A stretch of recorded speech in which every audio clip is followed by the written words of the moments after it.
জমিজমা সংক্রান্ত বিরোধের জেরে ১৩ বছর আগে ময়মনসিংহের একজন দলিল লেখককে কুপিয়ে হত্যা করে প্রতিপক্ষ। আলোচিত সেই হত্যা মামলায় ২ আসামিকে মৃত্যুদণ্ড দিয়েছেন আদালত। ১৫ জুলাই ময়মনসিংহের বিশেষ দায়রা জজ আদালতের বিচারক ফারহানা ফেরদৌস এ রায় দেন। মামলায় অপর ১০ জন আসামিকে যাবজ্জীবন সশ্রম কারাদণ্ড দিয়েছেন আদালত।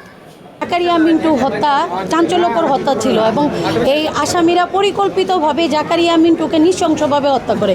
এই মোকদ্দমাটাতে শুরু থেকে বাদী পক্ষের এবং আজকে পর্যন্ত এই বিচারিক প্রক্রিয়াটা মেনটেন করে যেতে আমাদের প্রায় ১২ বছর চলে গেছে।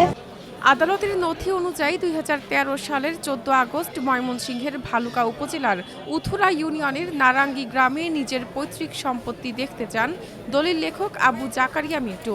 এ সময় পূর্ব পরিকল্পিতভাবে দেশীয় অস্ত্র নিয়ে হামলা চালায় প্রতিপক্ষ। গুরুতর আহত অবস্থায় তাকে ভালুকা উপজেলা স্বাস্থ্য কমপ্লেক্সে নেওয়া হলে চিকিৎসক মৃত ঘোষণা করেন। পরদিন নিহতের স্ত্রী লতিফা খাতুন ১৬ জনের নাম উল্লেখ করে ভালুকা মডেল থানায় হত্যা মামলা করেন। তদন্ত শেষে ২০১৫ সালে ১২ জনের বিরুদ্ধে অভিযোগপত্র দেয় পুলিশ। বিচার চলাকালে ১৮ জন সাক্ষীর সাক্ষ্য গ্রহণ শেষে আদালত এ রায় ঘোষণা করেন। রায়ে সন্তোষ প্রকাশ করেছেন নিহতের পরিবার।